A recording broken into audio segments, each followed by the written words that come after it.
Drop it.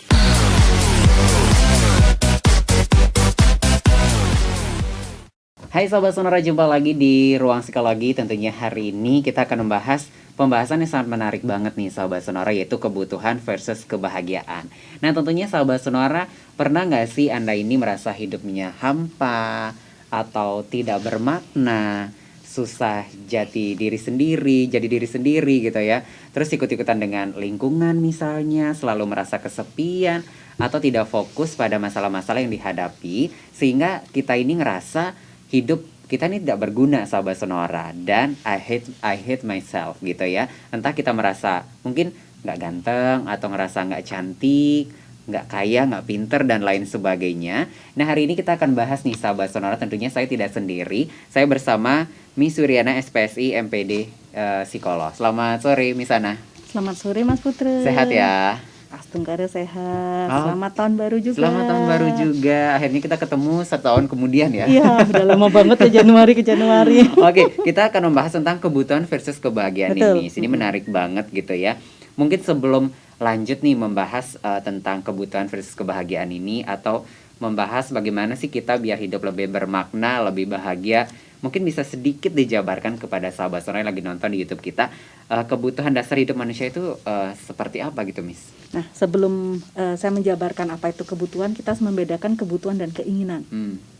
Kebutuhan itu wajib dipenuhi. Kalau enggak, munyar. Contohnya itu kebutuhan akan makan. Enggak makan sehari, 2 hari, 3 hari kuat. Setelah itu yang sakit mah, yang lemes-lemes, pusing-pusing gitu. Tapi kalau keinginan, ada makanan tuh di rumah, nasi sama tahu dan tempe. Tapi kita pingin makan bakso. Kalau kita nggak makan bakso sampai 1 minggu, nggak masalah. Paling cuma ngiler-ngiler dikit gitu ya. Tiap nyium bau bakso, gitu Nah, ya. Itu disebut dengan kebutuhan dan keinginan. Jadi beda. Nah, sebenarnya banyak teori tentang kebutuhan, namun saya akan memaparkan dari teori kebutuhan dari pendekatannya si Erich Fromm. Ya, basic need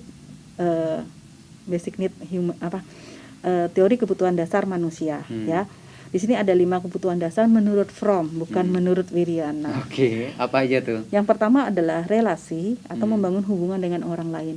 Karena kita makhluk sosial, kalau kita hidup sendiri nggak mungkin. Kita pasti butuh lah itu. Kedua adalah transcendent atau kebutuhan untuk memperoleh pemaknaan akan kebebasan.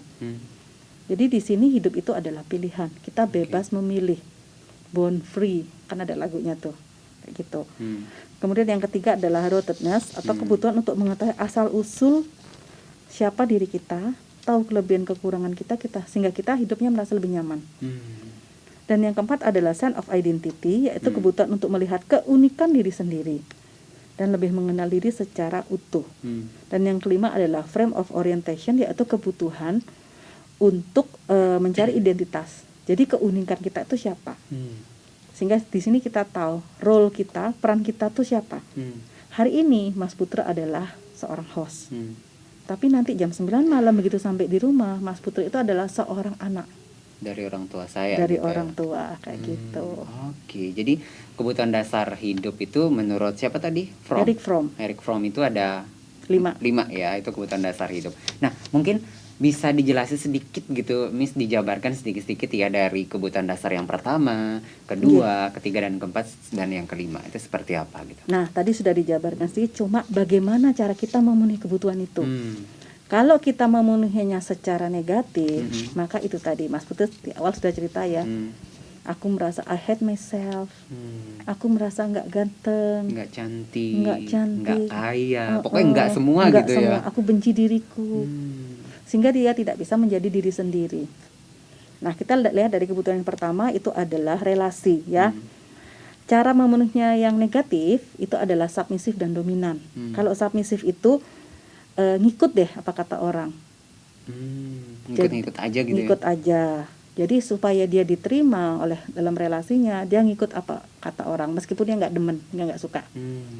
Kalau dominan kebalikannya tuh, dia mendominasi, dia mempengaruhi orang lain, kamu harus ikut aku. Biasanya orang-orang seperti ini akan jadi orang yang toksik. Yang dominan ini ya? Nggih, di sana. Nah, kalau yang bagus itu adalah dengan love.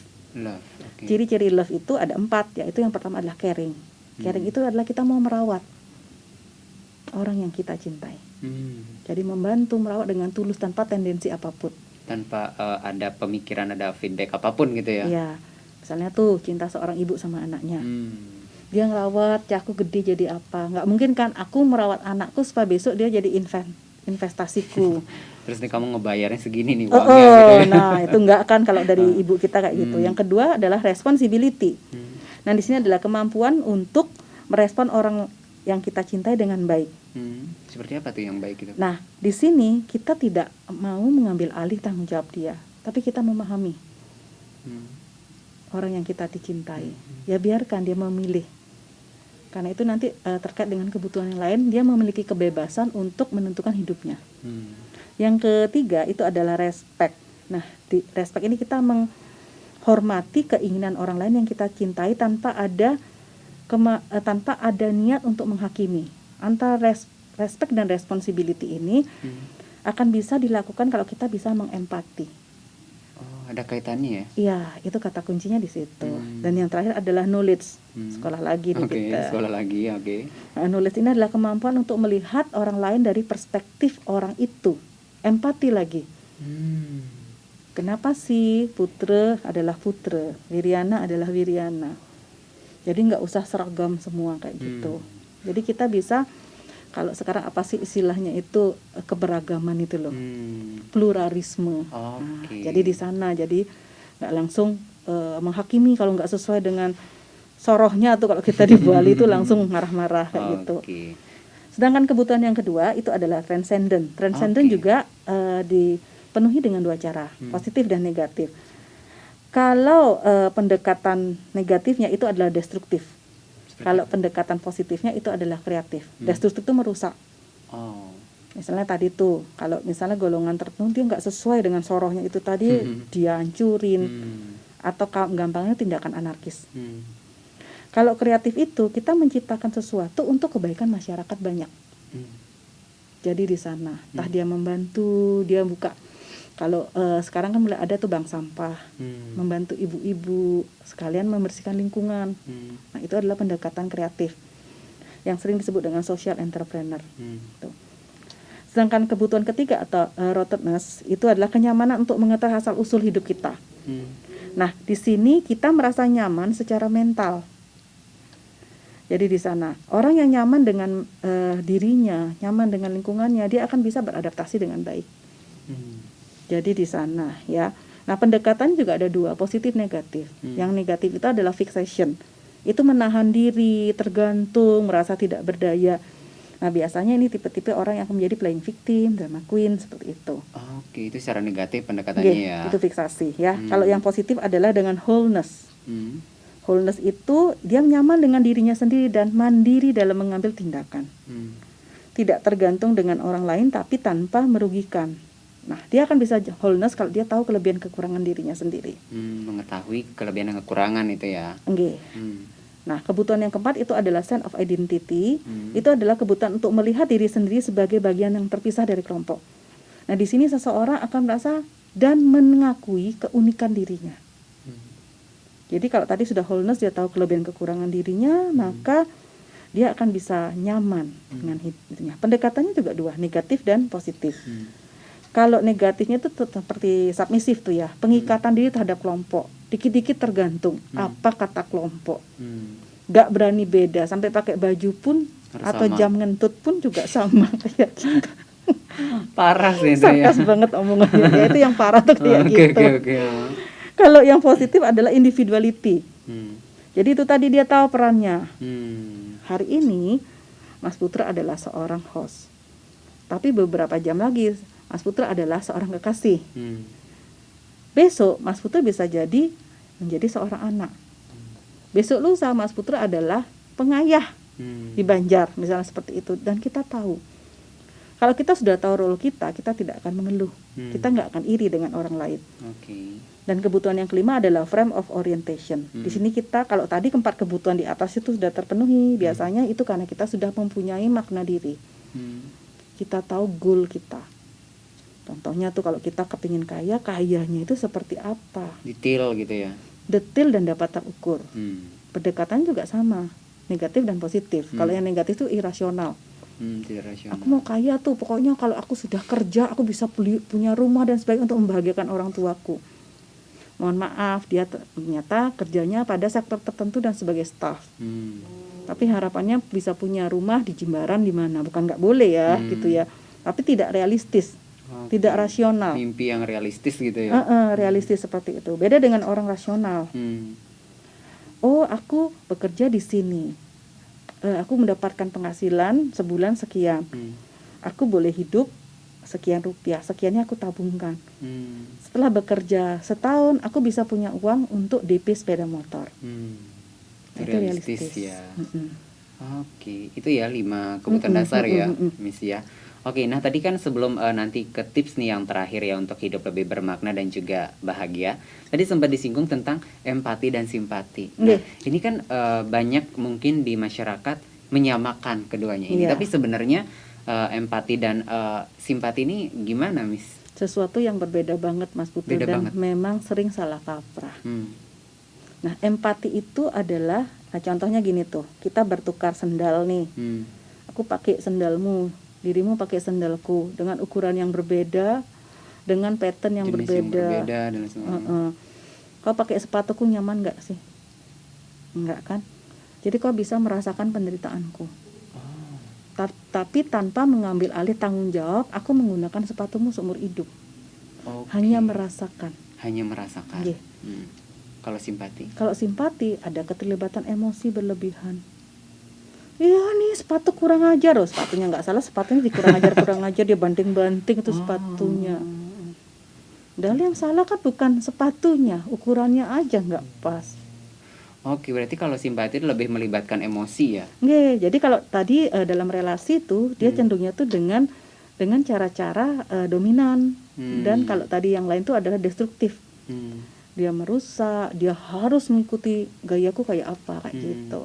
Oke, itu ya sahabat sonora. Dan terakhir nih, misalnya mungkin saya dan buat sahabat sonora yang nonton juga, gimana sih mungkin tips sederhana gitu ya untuk hidup kita lebih bermakna dan juga bahagia, terutama ini kan awal-awal tahun ya, di tahun 2022 ini. Kata kuncinya satu ya sahabat sonora, Mas Putri dan juga untuk diri saya gitu ya. Kalau kamu mau bahagia, kita mau bahagia, itu kita harus bisa jujur dengan diri kita sendiri. Harus bisa bersyukur dengan diri sendiri. Kita akan bisa bersyukur, kuncinya itu satu, kita tahu kelebihan kekurangan kita. Kekurangan itu bukan untuk disembunyikan, tetapi untuk kita terima dan kita lakukan perbaikan yang progresif. Itu di sana. Kedua, jujur itu membuat kita tahu kapan kita mencari bantuan dan kapan kita melakukannya secara mandiri. Yang sering kali terjadi sekarang, misalnya ditanya tuh, saya aja sebagai psikolog juga pernah bertopeng ya. Ana, kamu baik-baik saja. Iya, aku baik-baik saja, padahal hatiku remuk redam gitu misalnya. Jujur, aku hari ini nggak baik-baik saja. Aku habis putus cinta, atau duitku ketilep, amit-amit deh, gitu ya. Kita jujur. Dan kalau kita nggak bisa menyelesaikan, carilah bantuan profesional yang tepat. Gitu. Jadi mengakui ya apa yang kita alami itu ya. Betul. Jangan cari tempat untuk ngerumpi dan sama-sama cari orang yang suka ngerumpi dan tidak bagus. Nah, saya tuh zaman saya kuliah, saya tahu saya tuh orangnya males, suka prokrastinasi, suka nunda-nunda pekerjaan, jujur kacang hijau. Saya pilih teman, saya nggak peduli orang ngomong apa. Di antara geng saya zaman kuliah, saya yang paling blow on, IP-nya paling sedikit. Teman saya tuh lulusnya cum laude dan summa cum laude. Gua aja tuh yang nggak IP di bawah 3 zaman dulu tuh cari IP 275 tuh sudah top markotop gitu ya. Kenapa? Karena saya tuh orangnya males. Aku diajak ngomong gini pada nggak ngerti. Nah, kalau orang-orang pinter tuh senangnya kalau kumpul itu kan diskusi ngerjain tugas. Nah, keangkatlah sedikit Wiriana pemalas ini jadi lebih rajin. Karena aku tahu aku orangnya pemalas. Lingkungan itu mempengaruhi ya, Miss ya. Keluarga tuh lagi gitu ya. Berarti tidak salah dong kalau kita dalam sebuah pertemanan juga ada istilah memilih teman gitu. Betul. Ya. Mana yang berpengaruh positif, mana yang negatif ya. Dan bukan jangan dipilih itu karena dia kaya, enggak. Tapi mana yang bisa memberikan makna kepada kita. Itu. Kemudian yang ketiga yang harus juga miliki untuk menjadi hidup lebih bermakna, harus punya tujuan. Gitu. Jangan jelas gitu. Tujuannya jelas dan tidak merugikan orang lain. Kayak gitu. Kemudian Kalau kita punya sumber daya tertentu, nggak harus duit ya, bisa tenaga, pikiran, berbuat baiklah dengan membantu orang lain. Paling enggak kalau kita nggak bisa membantu orang lain, diam aja, jangan nambah susah. Jangan nambah beban nih. Kayak gitu sih. Oke, itu ya Sobat Sonora, mungkin boleh dikatakan tips sederhana tapi itu sangat berpengaruh terhadap hidup kita yang akan lebih bermakna juga lebih bahagia, terutama di tahun ini, di tahun Betul. 2022 ini ya Misana. Terima kasih Misana sudah berbagi di hari ini kepada Sobat Sonora, kepada saya juga yang mungkin bukan mungkin lagi tapi banyak banget mendapatkan insight dari Miss Ana gitu ya, tentang hidup lebih bermakna juga lebih bahagia. Mudah-mudahan lain kesempatan bisa ngobrol lagi ya Miss Ana ya. Jangan kapok ya. Oke. Ketemu saya lagi.